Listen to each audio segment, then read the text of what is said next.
And that is why I'm proud to bring you at the National Action Network, the Action President, the Chief Executive, President Barack Obama.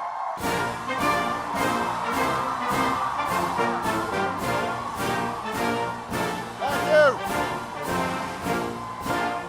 Thank you. Hello, New York. Thank you. Thank you. Thank you so much. It is good to be at the National Action Network. It's good to be here with some good friends. I love you back. That's why I'm here. It is wonderful to be with all of you. I want to say, first of all, thank you to your leader, Reverend Al Sharpton. Give him a big round of applause. And I appreciate the idea of being an action president, although I do also have style. I just want to point that out. I know it's not about it, but I do have it. Al's not the only guy with style. We've got Barbara Arnwine here today, and we want to thank her. Cleola Brown, thank you. Melanie Campbell, thank you. Mark Morial, thank you.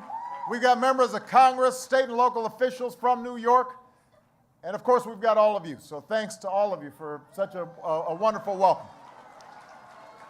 Everybody sit down. Sit down.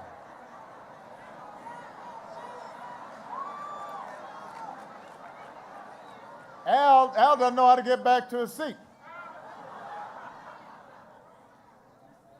Somebody help out the leader here.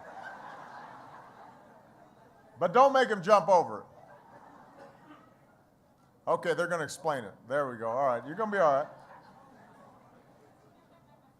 Now, the last time I was here was 3 years ago, and a few things have changed since then. I am here as a second-term president.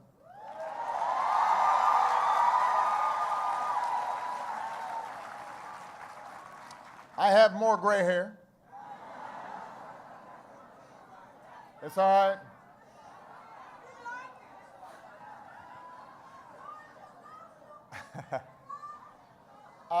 Let's see what else. I've got twice as many dogs. I'm glad I won't have to serve a third term because 3 dogs is too many. I can't keep on promising Malia and Sasha another dog.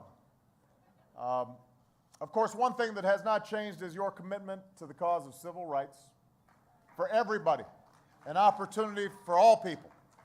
And that's been something that's been on my mind this week. Some of you may know that yesterday I was down in Austin, Texas at the LBJ Library to speak on the 50th anniversary of the Civil Rights Act and the man who signed it into law.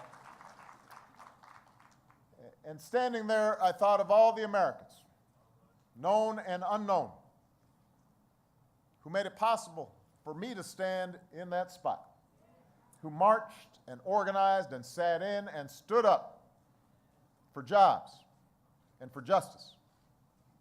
And I thought of all who achieved that great victory and others, not just with respect to the Civil Rights Act, but the Voting Rights Act and the Fair Housing Act and immigration reform and Medicare and Medicaid and the first battles of a long war on poverty.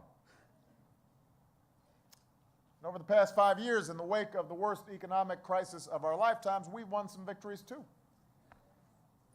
Nearly 9 million new jobs in America's businesses over the past 4 years. 7.5 million Americans signing up to buy health care coverage under the Affordable Care Act. And millions more who've gained coverage through Medicaid and CHIP, and young people being able to stay on their parents' plans. The rate of uninsured Americans is down. High school dropout rates are down. Our high school graduation rate is the highest on record. More young people are earning college degrees than ever before. We've made progress and we've taken action.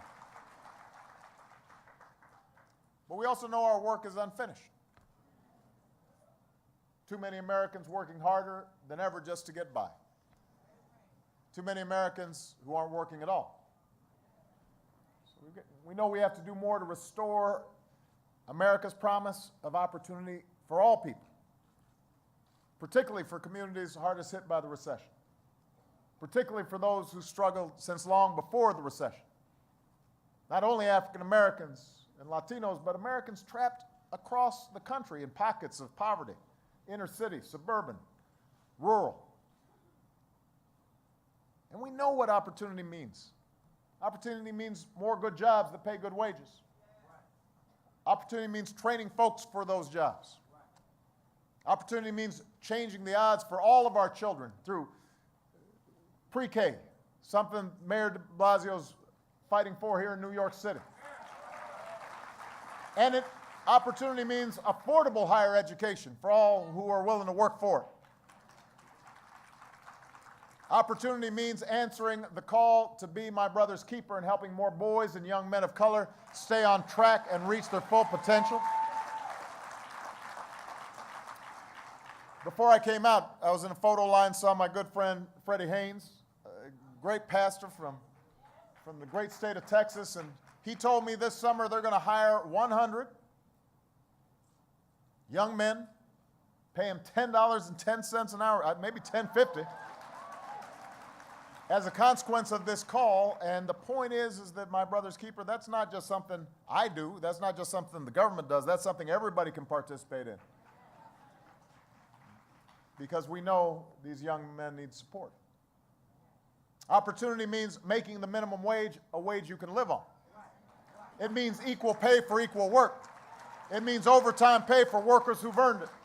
It means continuing to extend the right of quality, affordable health care for every American in every state, because we've got some states that aren't doing the right thing. We have states who, just out of political spite, are leaving millions of people uninsured that could be getting health insurance right now. No good reason for it. If you ask them what's the explanation, they can't really tell you. And by the way, making sure our citizens have the opportunity to lead healthy lives also means dealing with things like the dangerous carbon pollution that's disproportionately affecting low-income communities. It means making sure that our young people are eating right, so listen to Michelle. I'm just saying.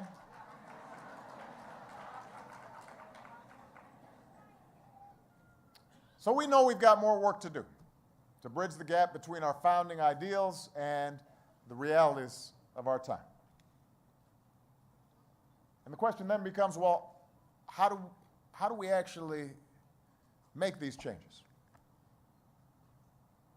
How does it happen? How do we get a minimum wage bill passed? How do we make sure that those states that aren't yet implementing the Affordable Care Act actually are doing right by their citizens? It means being vigilant. We've got to be vigilant to secure the gains we've made, but also to make more gains in the future. And that's the meaning of these last 50 years since the Civil Rights Act was passed. Because across the country, right now, there are well-organized and well-funded efforts to undo these gains. And one of those gains is under particular assault right now, and that's what I want to spend the rest of my time here talking about. Just as inequality feeds on injustice, opportunity requires justice, and justice requires the right to vote.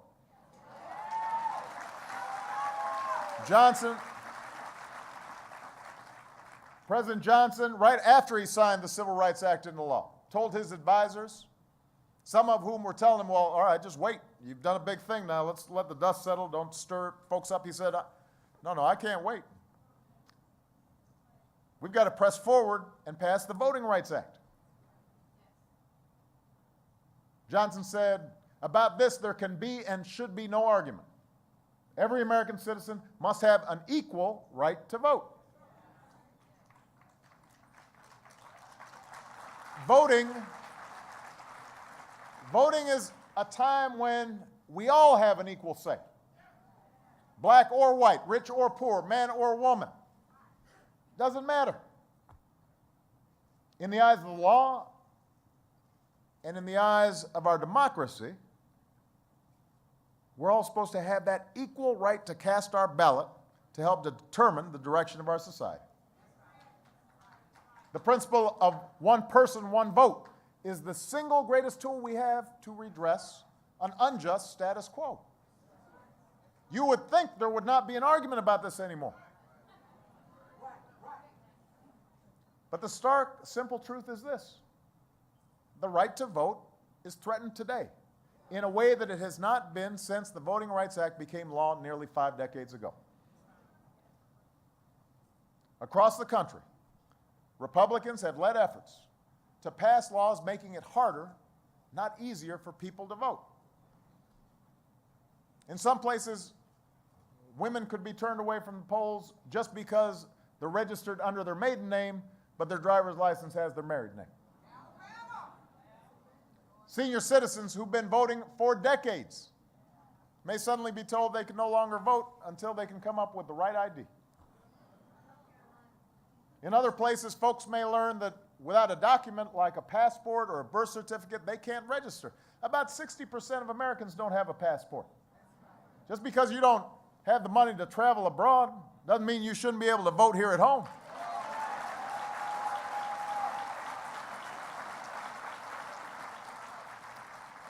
And just to be clear, I know where my birth certificate is, but a lot of people don't. A lot of people don't.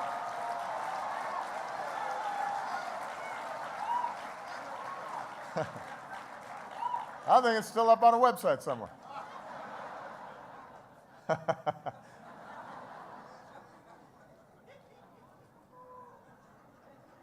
You remember that? That was crazy. That was some crazy stuff.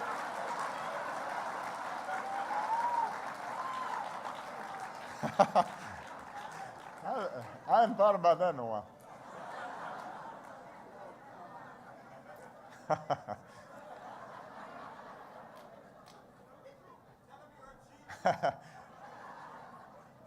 Now, I want to be clear. I am not against reasonable attempts to secure the ballot. We understand that there has to be rules in place.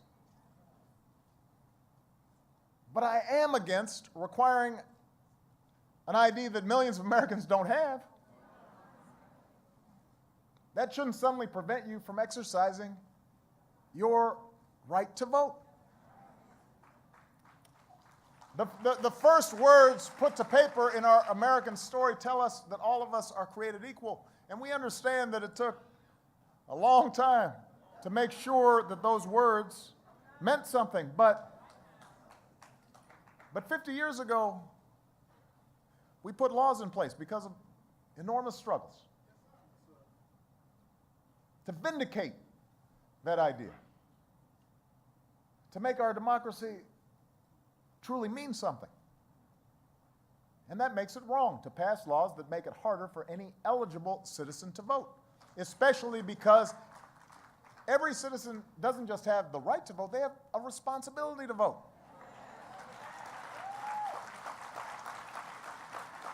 So, yes, we're right to be on guard against voter fraud. Voter fraud would impinge on our democracy as well. We don't want folks voting that shouldn't be voting. We all agree on that. Let's stipulate to that, as the lawyers say. But there's a reason why those who argue that harsh restrictions on voting are somehow necessary to fight voter fraud are having such a hard time proving any real widespread voter fraud. So I just want to give you some statistics. One recent study found only 10 cases of alleged in-person voter impersonation in 12 years. 10 cases.